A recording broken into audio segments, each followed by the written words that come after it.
Coming at you live from episode 17 of Life on the Rocks with your host, Connor Rocques. Today's featured guest in the hot seat is my good friend, Amanda Zurkowski. Amanda, how are you? I'm fantastic. Thanks for having me, Connor. Oh, honestly, I'm excited to be here. Yeah, honestly, it's been a pleasure. I told you, a number of weeks ago, I said we have to get you on the show. For anyone who doesn't know, Amanda Zurkowski is the top 1% in her company known as Melkarm, just a selling machine. You're also the winner of the Rico Convergence and was the only person from Canada, the only woman actually, to go to Vegas for this huge, in the channel dealership, right, for your event. So the top sales lady right there. And look at her. Look at that tan. She beat me out. I thought I had a really good tan, but looks like you kind of beat me out on that one. A little bit. That's okay. To get this interview started, let's get it started right. Amanda, what got you started? First off, tell us a little bit about your story so people get a little bit of context here. What got you started within your career to where you are now, being the top 1%? So my story is a little bit different from most because I didn't have a sales background. So essentially I started in sales because I came out of a bad relationship and needed something different. And an opportunity came up with Northern Business Solutions here locally. So we are considered Melkarm Group. We fall under the umbrella of Melkarm, but we do operate as Northern Business Solutions here in Sudbury. I applied for the job and I was hired within 24 hours. Wow. Because my VP felt like there was something in me that he recognized that he himself had, and he wanted to see how it could develop. Really, just like that. And it's funny how it's kind of coincidental you didn't end up going into that, and then you look at it now. Like, from how long you been working with this company? I've been there for 2.5 years now. So 2.5 years, already top 1%. Yeah. Seriously, that is the epitome right there. When I'm talking to people, I want to see that happen. How do you like sales, just in general?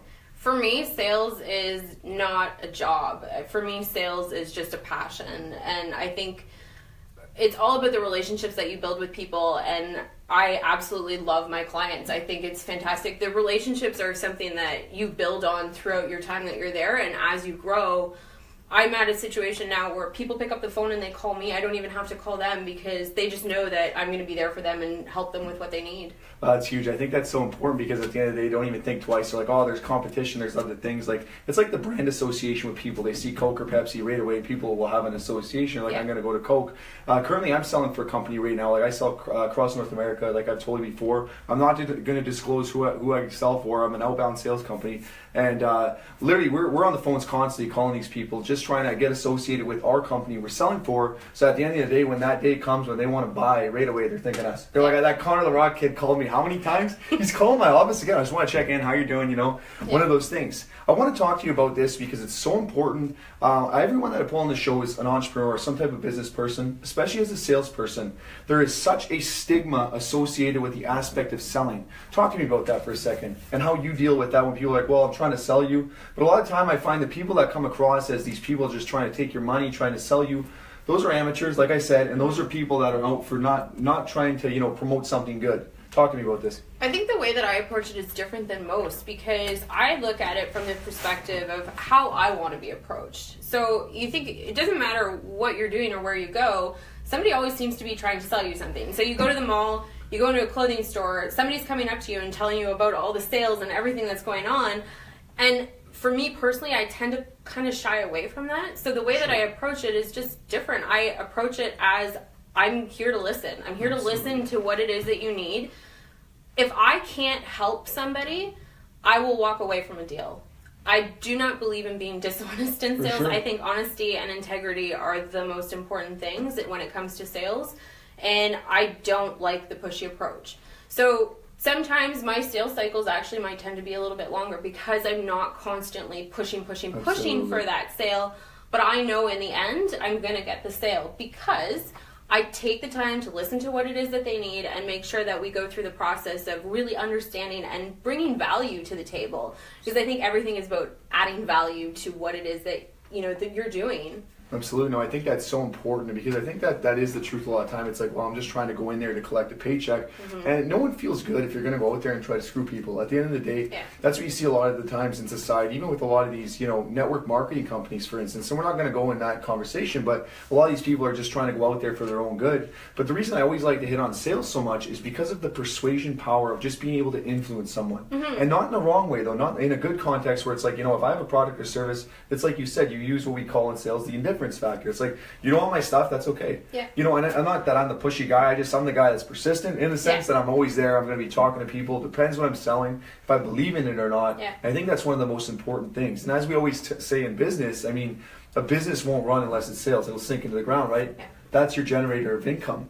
Well, can you give us, right off the bat, I think it's important, like when you're dealing with clients, like if you're having a really bad day, for instance, and it's like, oh, I woke up this morning, I worked out, I'm just exhausted, you know, like how do you get the motivation to pick up that phone? You know, a lot of time, like when you got to get on the phone or whatever it is, like, because I know a lot of people out there like to keep that kind of voice enthused while you're going through. So I have this poster in my office, and I'm big into sports, so I use sports analogies for everything. And it actually says, never let the fear of striking out keep you from trying. And it's by Babe Ruth. And that just resonates with me because we all have bad days. There's no doubt about it. I have bad days.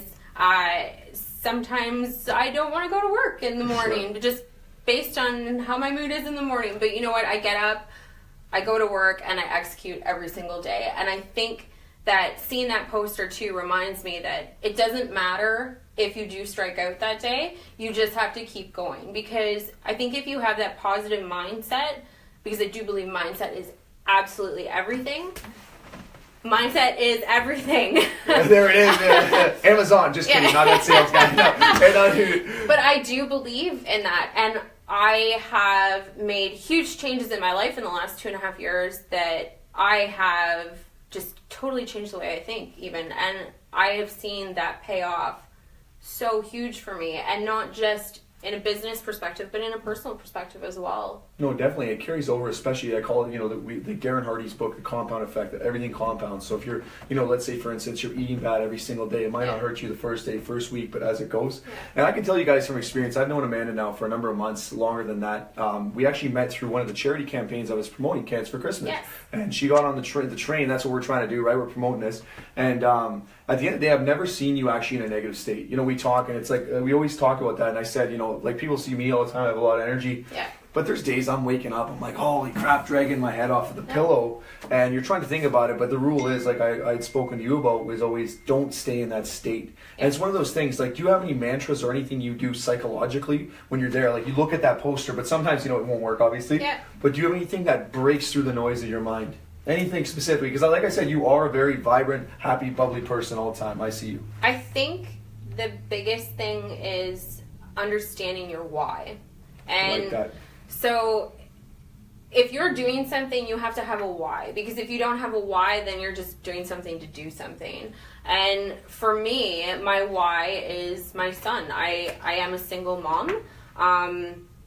Everything falls to me. So, you know, to maintain the lifestyle that we have, to be able to do the things that I want to be able to do with him, just looking at a picture or, you know, seeing his face, my screensaver is him, my phone screensaver is him. I love that, yeah. I think defining your why and understanding your purpose and what it is that you're working towards, once you get that, then there's nothing that's going to stop you, because you're always going to be doing more so that you can create that better why for yourself or for your family. It's so true. And with that observation, it always is said, you know, if you don't have the why, you're never going to figure out the how-to, or you're never going to find that pattern because you won't have that drive. And this is kind of funny, guys, for anyone watching this out there. I was watching Amanda's, I think it was your Instagram video. Her kids, how old is your son again? He just turned 8 on Sunday. He just turned 8 and he's literally mowing the lawn. I'm like, there we go. That is the kid right there. I love that. It just goes to show you. But changing gears for a second, like I said, I want to talk about the motivational stuff, what gets you motivated, the sales side. But you also, like you said, you're somewhat like a columnist and you're an interviewer as well. Yes. So talk about that for a second. You do that specifically for, you know, the hockey teams like the Sudbury Wolves, or is there anything else? Like, talk about that. So I got involved with Kojiko TV 2 years ago as a volunteer. Through the person that I was dating at the time, and it turned out to be probably one of the best experiences of my life, because I found something that I was so insanely passionate about, and I got to explore different avenues through that. And then I reached out to Eastlink here in Sudbury and said, I'm actually in Sudbury, so what do you have that I can do? And they happened to be looking for somebody to conduct the interviews in between periods on the bench with the players, and I got the opportunity to do that. It is completely volunteer, and I wouldn't change it for the world. It's something that has allowed me to have a creative outlet. I get to pick who I interview. I get to pick the questions, which is fun because you never know what they're going to come back with. Yeah. So I'm in your spot in some situations. And then I actually reached out to Randy Russin, who runs HockeyNewsNorth.com, and just said, I really enjoy writing, and here's a piece for you to kind of critique. And the reaction has been very, very positive. Every time that I have an article posted, all the comments are really great. So it's been a lot of fun because it allows me to have that outlet, especially about something that I'm so passionate about, and that's hockey. I'm a diehard hockey fan. It's funny, like the Pittsburgh Penguins won the other day. So they won did. the cup. I don't follow sports very often unless I'm betting on them. That's the joke. But no, I didn't even know, and that was the thing. I seen you posting with that kind of stuff. So yeah. I think it's important too that you have that extra vehicle. I think most people in society, I don't know if you agree with this, like a lot of people aren't doing what they love, right, job wise, which is okay. Yeah. I mean, that's the way it's designed.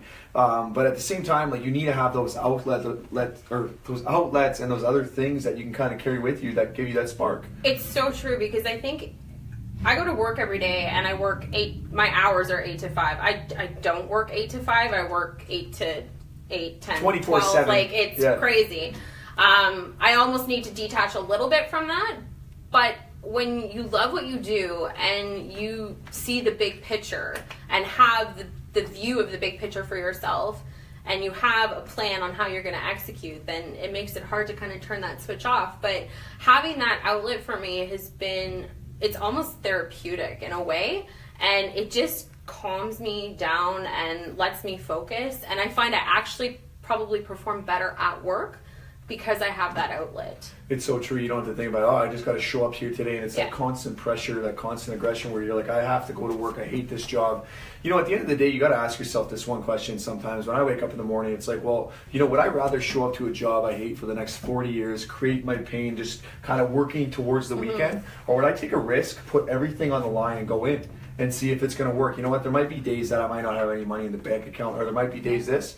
But I think at the end of the day, I've said it in a lot of my speeches and other things. I'm telling people, I said, it's been said before and it's been studied in self-reports. You take guys like Prince E. He would always say that on your deathbed, it's not the things you regret that you didn't do. It's the stuff that you didn't do that you regret, not the stuff that you did. Like you make a stupid comment to a girl or a guy, like, oh my God, I think this. Or the one day that, you maybe went in and tried to become an entrepreneur or a top salesperson, even though people said not to. And I find in society the most successful people are the ones that usually go against the grain, and they're the ones that take something that hasn't been done and they bring that into fruition. So going forward here in this interview for 1 second, I want to cross gears. So as we'd spoken before, I've sat down with Amanda but just for lunches, and we've talked, and I see yourself as a very empowering figure for women. You want to be that kind of empowering figure for women and be out there as a speaker, getting to promote your message that, she's a single mother and she's top 1% in her company.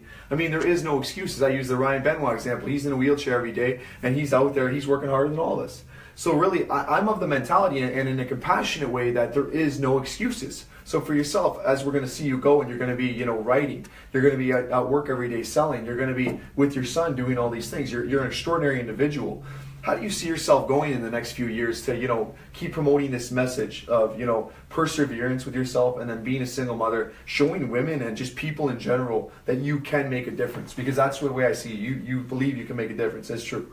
I think my personal goal is to kind of be in a position like you're in, where you're standing in front of crowds and sharing a message. And my message is very simple. It doesn't matter what walk of life you come from. I think anybody can do what it is that they set their mind to, and being that positive influence and being like, I work in a very, very male dominated industry, so to be successful as a woman is that much more gratifying for me, because I do feel I have to work twice as hard in a lot of situations, because the stigma in our industry is that it's a boys' club. Yeah. And for me, the biggest defining moment, I think, so far was when I got to go to Vegas and I won Rico Convergence. And we actually got to go to Las Vegas Speedway to the exotics racing and drive cars, which was part of our package that we won. And we took a picture. and I was the only female in the picture, and that really hit home for me, because at that point I realized, okay, I can do this. Like, I actually can do this. And I feel like since October there was just this big switch in everything I did, because now I realize that it doesn't matter who I'm up against. I know I can succeed because I have a plan in place in order to succeed. And same thing with, we have President's Club through our work, and I was actually able to go to Punta Cana this year, and it was amazing. Again, look at that tan. Tan. The only female to earn that trip, and making it to that point. And I remember flying into Punta Cana, and I'm just like, I'm here. Like, I actually made it. This is pretty big for me. And I think it comes back to the no excuses. And exactly. There really isn't any excuse. And like you said, everybody has bad days, and everybody doesn't want to do something on a given day. But at the end of the day, as long as you face it with the no excuse mentality and just keep pushing forward, I think that everybody has the ability to succeed within themselves. Absolutely. I think that was huge. You hit that right on the nail. And it's going off of that exact point. It's like Gary Vaynerchuk would say, he's like, the reason, we don't live in a communist country right now. We live in North America, one of the greatest places in the world. And the cool thing about where we live is that, like he would say, we have an at-bat. Yeah. We have a chance. Like, you're choosing right now, I get it. People got to pay bills. We have, they're going to have hard days. People are going to die. Yeah. But at the end of the day, you're making a choice consciously within your mind or unconsciously towards where you're going to go, what's the direction of your life. People just don't realize that they can actually take control. Like, right now, I'm thinking thoughts. 100 thoughts going through my mind right now. I'm thinking this, and that. But the problem is that people don't realize the secret is focus. What you're going to focus on. So Amanda's target was this. I'm going to focus in on this, being the top 1% of my company. Amanda was focusing on how the fact that you were going to be able to, be a huge influential figure as a woman in a male-dominated environment. You did all those things. And I think that's what people have to realize, is that it's not being that I can stare at this page for, 20 minutes. That's not focus. It's about being that specific, being very specific on your target, your quota. This is where you're going to go, and that's what's going to push you forward. I want to ask, to cross over near the end of this interview, there's another thing. You're a huge philanthropist, in a way. Like, I see you as that, as much as you're getting out there. So I've been doing my Cans for Christmas campaign now for, it's going to go on its 4th year. I swear to God, this year we're going to blow it up in the city, and for the right reasons. But Amanda was a huge promoter for us, for the campaign, which is just go out there and give back. Christmas isn't the time for gifts, it's time for giving. And you're always getting involved with charity. So we did the polar plunge together. Yes. We had the team in there. We did that. Talk to me about how important it is to give back. Because my mentality is this, that if you want to be truly successful, you have to give more than you get. And that's it. It's not about why me. It's like, how can we help we? Yeah. I grew up in an environment where I was always kind of taught to give back. And I've carried that on with my son. My grandfather was an OPP officer, and the stuff that he did to me just blows me away, from giving bikes to kids that didn't have any. He is somebody that influenced my life in such a dramatic way. I am not going to cry about this. Oh my goodness. This is how intense it is. He is just somebody I find that really instilled those values and those beliefs, as well as my parents, obviously, but my grandfather was a huge influence for me. And I've carried that on with my son, because I want him to grow up knowing that it is good to give back to other people and that it's right. And I want him to be able to stand up for what he believes in, especially causes that we find are near and dear to our hearts. So with Cans for Christmas, I was completely on board with that, because right away my son got involved with it. And I would take him and I would say, okay, here's $20, you go shopping. So you pick out what you think is going to be important. And getting kids involved in that, to me, it's setting them up for success as a generation, because Absolutely. It's not, you look at some of the stuff that's going on in the world today, and it scares me. It scares me as a parent. It scares me as a woman. It scares me as an adult. And I want to do whatever I can in order to help, whether it be one small, act with Cans for Christmas. The polar plunge to me was really special, because I used to be involved in Special Olympics. I was a counselor for adults with developmental disabilities, and having that experience and working with those clients, I know how important this money is being raised and what it means to them. So being able to be a part of that was fantastic. It was so cold. It was so cold. Too, yeah. But no, the experience was amazing. And we've been involved with the Canadian Cancer Society as well. My stepmom's had cancer. She is a survivor. Wow. And I have a friend going through cancer treatments right now, and anything that you can do to support causes that are near and dear to you, get involved with those ones, because Absolutely. when you have a personal connection to a charity, you're going to put more into it than just, doing a $20 donation.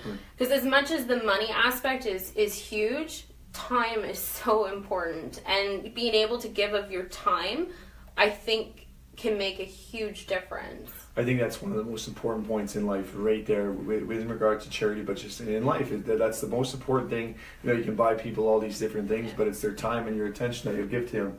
Yeah. And that is heart-throbbing to me when you actually said about that, because it brings me back, to the one moment. This was about 2 years ago. It was during the campaign. I did a bunch of shopping. Just me and my mom. My mom helped me out, and some other people. Your mom. I know, my mom's the best. She's watching.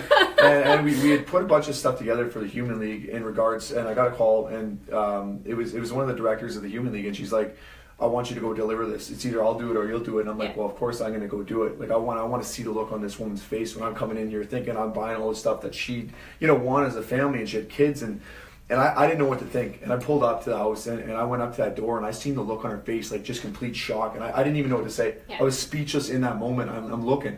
And that was a milestone in my life, sitting back. Because I thought, I'm doing the charity campaign, and we're helping people, and you realize you're helping people and stuff. But to literally see, walking into that house and saying, wow, this person might not have eaten, that shocked me. And those are the moments that I think can really change your course in your life and define what it is that you're going to do moving forward. I think being involved in charity is so important, if I can't stress that enough. Mm-hmm. Get involved in a charity, pick something that you're passionate about, and just get out there and make a difference. And everybody is so crazy busy. I tell people all the time I'm insanely busy, but yet I always make sure that we have time to do those kinds of things, because, like I said, I think it comes back to wanting more for my son and wanting to have a better world for him to grow up in. Absolutely, and that's going to come back tenfold in a lot better way. That's going to give you more of an internal fulfillment than just saying, oh, I'm going to do this. And that's the thing that people need to understand, that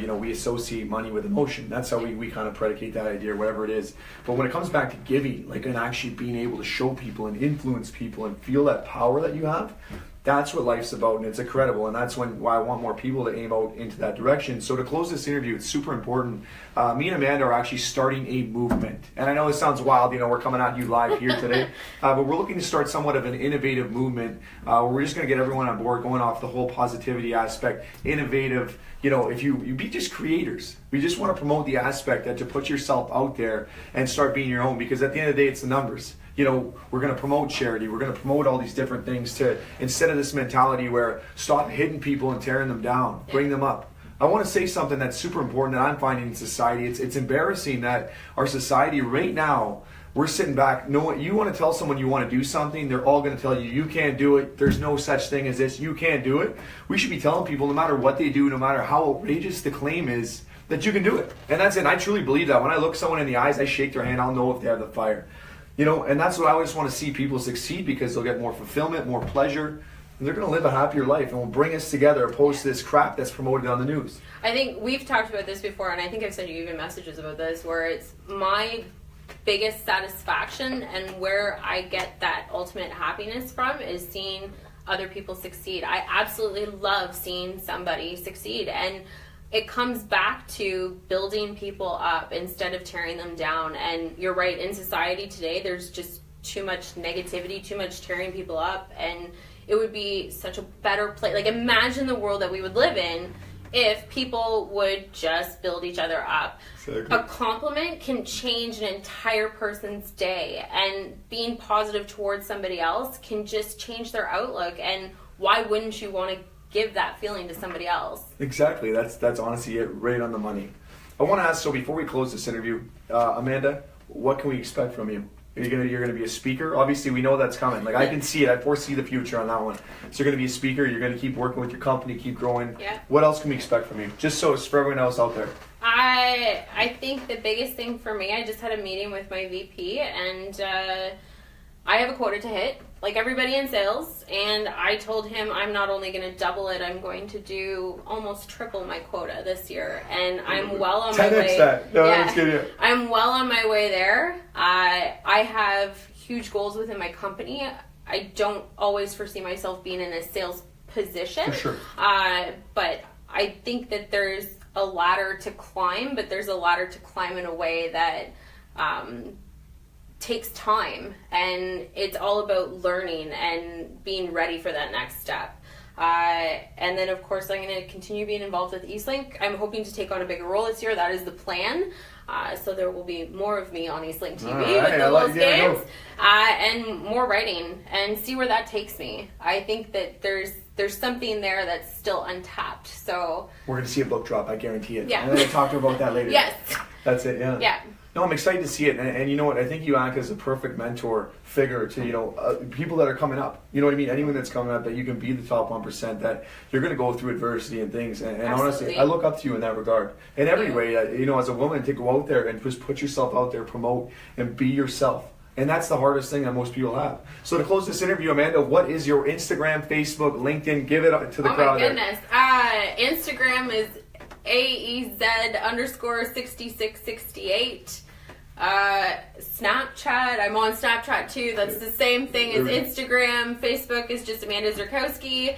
LinkedIn under Amanda Zurkowski as well. I think that's about it. Oh, and then Twitter is @InsiderWolves. So I do that too. Okay, there we go. That's perfect. Honestly, it's been an absolute pleasure. I can't wait to talk again. Thank you so much. Connor. Seriously, thank you. Bye, guys.